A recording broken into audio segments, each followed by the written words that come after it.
আজকের এই ক্লাসে আমরা দেখব যে গ্রন্থি বা গ্ল্যান্ড এটা কি জিনিস এবং এটা কত প্রকার। দেখো, গ্রন্থি আমরা আগের ক্লাসে আলোচনা করেছিলাম যে আবরণী যে কলা, আবরণী কলার একটা বিশেষ রকমের সরল আবরণী কলা হলো, সেটা থেকে গ্রন্থিময় আবরণী কলার সৃষ্টি। তার মানে এটা সরল আবরণী কলার রূপান্তরিত একটা ফর্ম। রূপান্তরিত রূপ হলো গ্রন্থিময় আবরণী কলা। এই গ্রন্থিময় আবরণী যে কলা, এটারই আমরা এক কথায় বলছি গ্রন্থি বা গ্ল্যান্ড। এখন গ্রন্থি দু রকমের হতে পারে, এককোষী, বহুকোষী। নাম শুনেই বুঝতে পারছো, এককোষী মানে সিঙ্গল একটা কোষ নিয়ে গঠিত, বহুকোষী মানে অনেকগুলো কোষ নিয়ে গঠিত। এককোষী গ্রন্থির উদাহরণ যেমন গবলেট কোষ, অর্থাৎ এখানে সিঙ্গল একটা সেল সেই ক্ষরণ করছে এবং সে তার কার্যাবলী সম্পাদন করছে। কিন্তু বহুকোষী মানে এখানে অনেকগুলো কোষ, multiple cells are involved in the secretion process. বা এই ক্ষরণের যে পদ্ধতি, সেই পদ্ধতিটাতে অনেকগুলো কোষ ইনভলভড আছে। এবার আমরা দেখে নেব যে ক্ষরণের পথ অনুসারে তারা ক প্রকার। ক্ষরণের পথ অনুসারে তারা মূলত তিন প্রকার: অন্তঃক্ষরা গ্রন্থি, বহিঃক্ষরা গ্রন্থি এবং মিশ্র গ্রন্থি। এর ডিটেইলে আমরা পরে আসছি। আর ক্ষরণের পদ্ধতি অনুসারে, অর্থাৎ তারা কিভাবে ক্ষরণটা করছে, সেটা অনুযায়ী আমরা ভাগ করেছি হলোক্রাইন গ্রন্থি, অ্যাপোক্রাইন গ্রন্থি, মেরোক্রাইন বা ইক্রাইন গ্রন্থি। আমি প্রত্যেকটা সম্পর্কে এরপর ধাপে ধাপে আলোচনায় আসছি।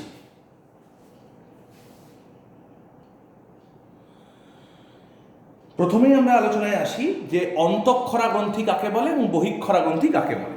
আমরা একটু পার্থক্যের ফর্মে যদি দেখে নিই, তাহলে অন্তঃক্ষরা গ্রন্থি মানে এই গ্রন্থিগুলোতে নালী থাকবে না।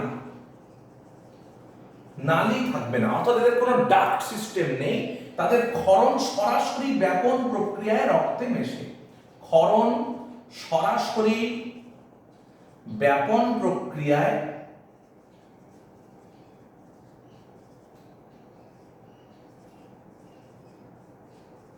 রক্তে মেশে। ওকে, এবং এদের আরেকটা ভাইটাল জিনিস হলো যে অন্তঃক্ষরা গ্রন্থির মাধ্যমে হরমোন ক্ষরণ হয়।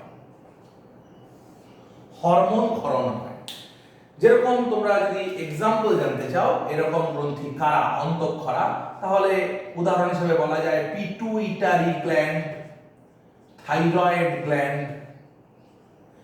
এরা স্পেশালি এদের নালী থাকে না এবং এদের ক্ষরণ সরাসরি ব্যাপন প্রক্রিয়া রক্তে মেশে।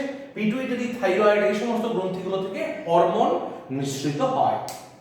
আমরা যদি বহিঃক্ষরা গ্রন্থি দেখি, ঠিক তার উল্টো, অর্থাৎ বহিঃক্ষরা গ্রন্থিতে ডাক্ট সিস্টেম বা নালী থাকবে, অর্থাৎ এদের ক্ষরণ নালী পথে রক্তে মিশবে।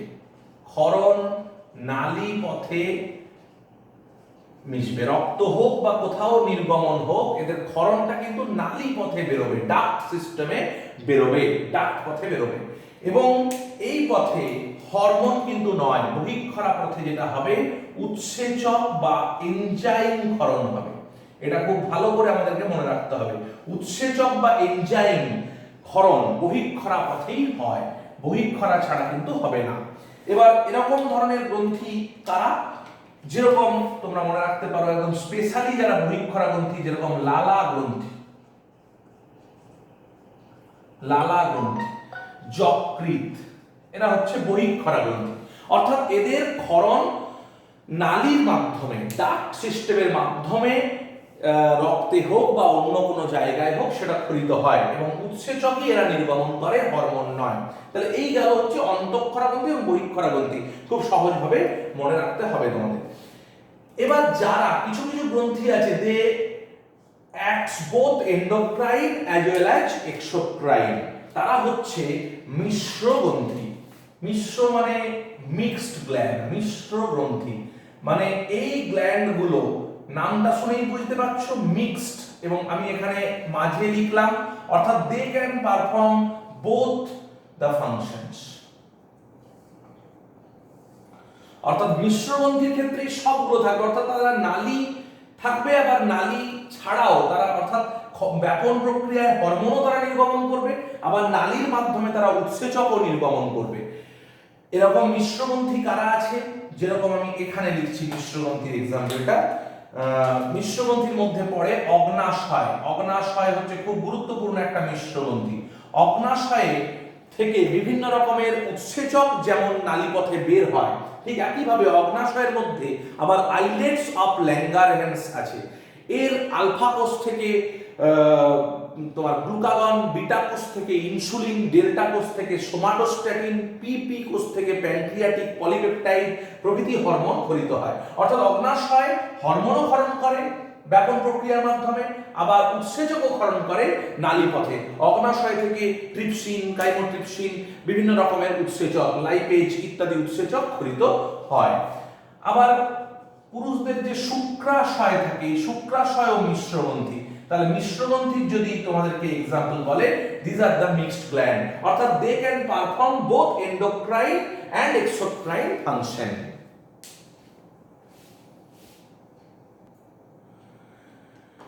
এবার আমরা আসি অন্য যে তিন ধরনের গ্ল্যান্ড ছিল, হলোক্রাইন তার মধ্যে পড়ছে। আমরা একটু টার্মটাকে ভালো করে ব্যাখ্যা করার চেষ্টা করি। দেখো হলোস, হলো কথাটা এসেছে হলোস থেকে। হলোস কথাটার মানে সম্পূর্ণ বা কমপ্লিট।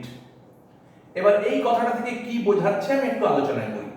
হলোক্রাইন গ্ল্যান্ড মানে যে ধরনের গ্রন্থিগুলো ক্ষরণ করার সময় তার সমগ্র কোষটি ধ্বংস হয়ে যাবে বা নষ্ট হয়ে যাবে, অর্থাৎ তার ক্ষরণের সময় সমগ্র কোষটি নষ্ট হবে বা মারা যাবে ক্ষরণের সময়। এটা হচ্ছে মূল থিম। অর্থাৎ যখন কোষটা ক্ষরণ করবে তখন সমগ্র কোষটা নষ্ট হয়ে যাবে এবং সে তার কাজটা তখন করতে পারবে। আমি একটা যদি ছবি আঁকি তাহলে তোমরা ইজিলি বুঝতে পারবে। ধরো অনেকগুলো কোষ নিয়ে এটা একটা হলোক্রাইন গ্রন্থি। ধরে নাও এই 5টা কোষ একটা হলোক্রাইন গ্রন্থিতে আছে। বোঝার সুবিধার জন্য আমি এই 5টা কোষ, এই সংখ্যাটাও কিন্তু গুরুত্বপূর্ণ। এবার ধরে নাও এই রকম জায়গায় কোষটার একটা ক্ষরণ বস্তু আছে, অর্থাৎ এই লাল যে বস্তুটা আমি আঁকলাম এটা হলো ক্ষরণ বস্তু। ক্ষরণ বস্তু অর্থাৎ এই বস্তুটাকে সে বাইরে নিক্ষেপ করতে চাইছে, বাইরে বের করতে চাইছে। গ্রন্থি মানে সে ক্ষরণ করবে, ক্ষরণটাই তো তার মূল উদ্দেশ্য। এবার কি হবে, এটাকে ক্ষরণ করতে গেলে দেখা যাচ্ছে যে সমগ্র কোষটা নষ্ট হয়ে যাচ্ছে। অর্থাৎ পরের ধাপে দেখা যাচ্ছে 4টি কোষ তারা অবিকৃত থাকছে এবং একটা কোষ সম্পূর্ণ ফেটে গিয়ে নষ্ট হয়ে গেল। এই যে কোষটা এটা সম্পূর্ণ নষ্ট হয়ে গেল এবং তার ভেতর থেকে নষ্ট হয়ে গিয়ে তার ভেতর থেকে ক্ষরণ বস্তুটি বাইরে বের হলো। এটা এখন ক্ষরণ বস্তু। তাহলে ক্ষরণ বস্তু এখন বাইরে চলে এসছে, কিন্তু কোষটা দেখো, কোষটি নষ্ট বা মৃত। সমগ্র কোষটা, একটু কোষের কোনো অংশ নয়, কিন্তু সম্পূর্ণ কোষটা লক্ষ্য করে দেখো নষ্ট হয়ে গেছে। অর্থাৎ আমার প্রথম ছবিতে এ ছবিতে আমার 5টা যেখানে কোষ ছিল, বি ছবিতে 4টে কোষ আছে এবং এই যে কোষটি এটা নষ্ট হয়ে গিয়ে তার ক্ষরণ বস্তুকে বাইরে সে নিক্ষেপণ করেছে। যদি এই ধরনের গ্ল্যান্ড হয় সেই ধরনের গ্ল্যান্ডকে আমরা বলবো হলোক্রাইন গ্ল্যান্ড। এবং এই ধরনের যে secretion, that is known as holocrine secretion বা হলোক্রাইন ক্ষরণ। এরকম গ্রন্থির উদাহরণ হলো সিবেসিয়াস গ্রন্থি বা সিবেসিয়াস গ্ল্যান্ড। এই গ্ল্যান্ডটি সিবাম ক্ষরণ করে। তোমরা সবাই জানো আমাদের যে ব্রণ হয়, আমাদের মুখমণ্ডলে অনেক সময় ব্রণ হয়, তার মধ্যে থেকে দেখবে একটা সাদা ভাতের মতো বলি আমরা, ওটা অ্যাকচুয়ালি লিপিড জাতীয় বা কোলেস্টেরল ট্রাইগ্লিসারাইড নিয়ে তৈরি একটা জিনিস। তো সেই ভাতের মতো জিনিসটি বেরিয়ে যায়। সিবেসিয়াস গ্ল্যান্ড কিন্তু এই ধরনের হলোক্রাইন গ্ল্যান্ড। অর্থাৎ একটা সিবেসিয়াস গ্ল্যান্ডের ক্ষরণ যখন বাইরে বেরিয়ে যাবে তখন সেই কোষটি, অর্থাৎ ওই গ্ল্যান্ডের ওই কোষটি, যে কোষটা থেকে ক্ষরণ হয়েছে সেই কোষটি সম্পূর্ণভাবে নষ্ট হয়ে যাবে বা মৃত হয়ে যাবে। সমগ্র কোষটি ধ্বংস হয়ে যাবে। That is the uniqueness of holocrine gland and holocrine secretion. এবার আমরা দেখব অ্যাপোক্রাইন গ্ল্যান্ড। অ্যাপোক্রাইন এর নামটা এসছে, অ্যাপো কথাটা এসছে এপিক্যাল পার্ট, এপিক্যাল পার্ট থেকে অ্যাপো কথাটা এসছে, apo form apical part. Apical part মানে সামনের অংশ। এবার সামনের অংশ বলতে কি বুঝছো, আমরা যদি এখানে কনসেপ্টটা একটু দেখি তাহলে বুঝে যাব। দেখো এখানে সমগ্র কোষটা কিন্তু নষ্ট হবে না। হলোক্রাইনে যেরকম সমগ্র কোষটা নষ্ট হচ্ছিল, এখানে হবে না। শুধুমাত্র কোষের কিছুটা অংশ, কোষের কিছুটা অংশ ক্ষরণ বস্তু সহ বাদ চলে যায়, অর্থাৎ কোষের কিছুটা অংশ নষ্ট হয়ে যাবে। আমরা যদি ছবিটা দেখি, আগের ছবিটাকেই দেখো, এই ছবিটাতে এরকম একটা ক্ষরণ বস্তু ছিল। এবার দেখো বি ছবিতে যেটা হবে যে কোষটা কিছুটা ছোট হয়ে গেল। ধরো লাস্ট যে 5 নম্বর কোষটা বিকামস রিডিউসড, ছোট হয়ে গেছে। কোষের সাইজটা এখানে যেমন বড় ছিল, এখানে ছোট হয়ে গেছে, অর্থাৎ সামনের পার্টটা কোষের ডিলিট হয়ে গেল, কিছুটা অংশ ডিলিট হয়ে গিয়ে সেখান থেকে ক্ষরণ বস্তু, আমার এই লাল যে বস্তুটি, এই বস্তুটি হলো ক্ষরণ বস্তু। তাহলে ক্ষরণ বস্তুটি বাইরে বেরোলো, ক্ষরণ বস্তু বাইরে বেরোলো, কিন্তু কোষের কিছুটা অংশ এখান থেকে কেটে বেরিয়ে গেল, অর্থাৎ apical part of a cell is being lost. কোষের কিছুটা অংশ বাদ চলে যাবে বা নষ্ট হবে, কিন্তু সমগ্র কোষটার ক্ষতি হবে না। এই জায়গাটা ভালো করে মনে রাখতে হবে। হলোক্রাইন গ্ল্যান্ডে যেমন সমগ্র কোষটা ধ্বংস হয়ে যাচ্ছিল বা নষ্ট হচ্ছিল, এখানে সেটা হচ্ছে না। এরকম গ্ল্যান্ডের উদাহরণ হলো, এক্সাম্পল আমরা লিখতে পারি স্তনগ্রন্থি বা ম্যামারি গ্ল্যান্ড। এর ক্ষেত্রে এই ধরনের সিক্রেশন দেখা যায়, তাকে আমরা বলছি অ্যাপোক্রাইন গ্ল্যান্ড। এবার আমরা আসি তৃতীয় যে ধরনের গ্রন্থি, তাকে বলছি মেরোক্রাইন গ্রন্থি বা মেরোক্রাইন গ্ল্যান্ড বা ইক্রাইন গ্ল্যান্ড। একে ইক্রাইন গ্ল্যান্ডও বলা হয়। এই গ্ল্যান্ডটার ক্ষেত্রে ইউনিকনেস হচ্ছে আগেরগুলোর ঠিক উল্টো। আগের ক্ষেত্রে হলোক্রাইনে সম্পূর্ণ কোষটা নষ্ট হচ্ছিল, মেরোক্রাইনে কিছুটা কোষ নষ্ট হচ্ছিল। এখানে কিন্তু কোষের কোনো অংশ নষ্ট হবে না, জাস্ট এক্সোসাইটোসিস পদ্ধতিতে ক্ষরণ বস্তুটি বাইরে বেরিয়ে যাবে। ক্ষরণ বস্তু বাইরে বেরিয়ে যাবে, কিন্তু কোষ কোনো মতেই নষ্ট হবে না। এইটা হচ্ছে মেরোক্রাইন গ্ল্যান্ডের বিশেষত্ব। এক্সোসাইটোসিস পদ্ধতিতে কোষের ক্ষরণ বস্তু বাইরে নিক্ষিপ্ত হবে,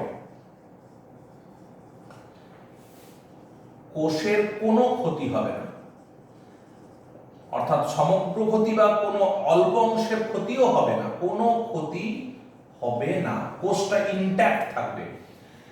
সেই রকম গ্রন্থিকে আমরা বলি মেরোক্রাইন বা ইক্রাইন গ্ল্যান্ড। এরকম গ্রন্থির উদাহরণ হবে লালা গ্রন্থি বা স্যালিভারি গ্ল্যান্ড।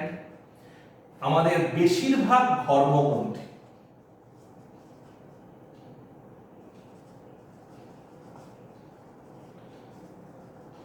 বেশিরভাগ ধর্মগ্রন্থি হচ্ছে মেরোক্রাইন প্রকৃতির। কিছু কিছু ধর্মগ্রন্থি তোমরা জেনে রাখবে যে অ্যাপোক্রাইন প্রকৃতির ভাবেও কাজ করে। আমাদের ত্বকের উপর বেশিরভাগ, অন্তত 90% যে সোয়েট গ্ল্যান্ড আছে, যেগুলো ঘাম নিঃসরণ করে, সেগুলো সবই মেরোক্রাইন প্রকৃতির, অর্থাৎ কোষের কোনরূপ ক্ষতি হয় না। শুধু এক্সোসাইটোসিস পদ্ধতিতে, তোমরা ছবিটা দেখলেই ভালো করে বুঝতে পারবে, কোষটা দেখো যে সাইজ ছিল সেই সাইজই আছে, কোনো ক্ষতি হয়নি, জাস্ট এক্সোসাইটোসিস, অর্থাৎ কোষের ভেতরের বস্তু সে বাইরে নিক্ষিপ্ত হয়েছে বা বাইরে তাকে বের করে দিয়েছে, কোষের কোনো ক্ষতি ছাড়া। তো এরকমটা বেশিরভাগ ধর্মগ্রন্থির ক্ষেত্রেই মেরোক্রাইন বা ইক্রাইন প্রকৃতির ধর্মগ্রন্থি তারা হয়। লালাগ্রন্থি সবাই মেরোক্রাইন, তবে মনে রাখবে কিছু কিছু ধরনের ধর্মগ্রন্থি তারা অ্যাপোক্রাইন প্রকৃতিরও হয়ে থাকে। তাহলে এই গেল আমাদের শরীরের বিভিন্ন ধরনের গ্রন্থি, অর্থাৎ গ্রন্থির বেসিক ফিচার্স অনুযায়ী, বেসিক তাদের ক্রিয়া পদ্ধতি অনুযায়ী এই ধরনের গ্রন্থিগুলি আমরা পেতে পারি। যদিও অবস্থান অনুযায়ী বিভিন্ন এই ধরনের গ্রন্থিগুলি যখন বিভিন্ন অঞ্চলে থাকে তখন তারা বিভিন্ন নাম তাদের থাকে। যেমন কানে যখন থাকে তখন তার নাম সেরুমিনাস গ্রন্থি, যখন চামড়াতেই থাকে আমি বলেছি আগে সিবেসিয়াস গ্রন্থি, যখন চোখে থাকে তখন সেই গ্রন্থিগুলো মেইবোমিয়ান গ্রন্থি। এরকম বিভিন্ন নামে গ্রন্থি থাকলেও মূলত তাদের ক্ষরণ পথ অনুযায়ী আমরা যেগুলো দেখলাম, একটা ভাবে এন্ডোক্রিন এক্সোক্রিন মিক্সড, আর এদিকে হলোক্রাইন অ্যাপোক্রাইন আর মেরোক্রাইন বা ইক্রাইন, এই প্রধানত দুদিকের 6 প্রকারের গ্রন্থি তোমরা দেখতে পাবে। অর্থাৎ আমাদের শরীরে যত রকমের গ্রন্থি আছে সেই গ্রন্থিগুলোকে আমরা এই 6 রকমের মধ্যেই তাদেরকে ফেলতে পারবো।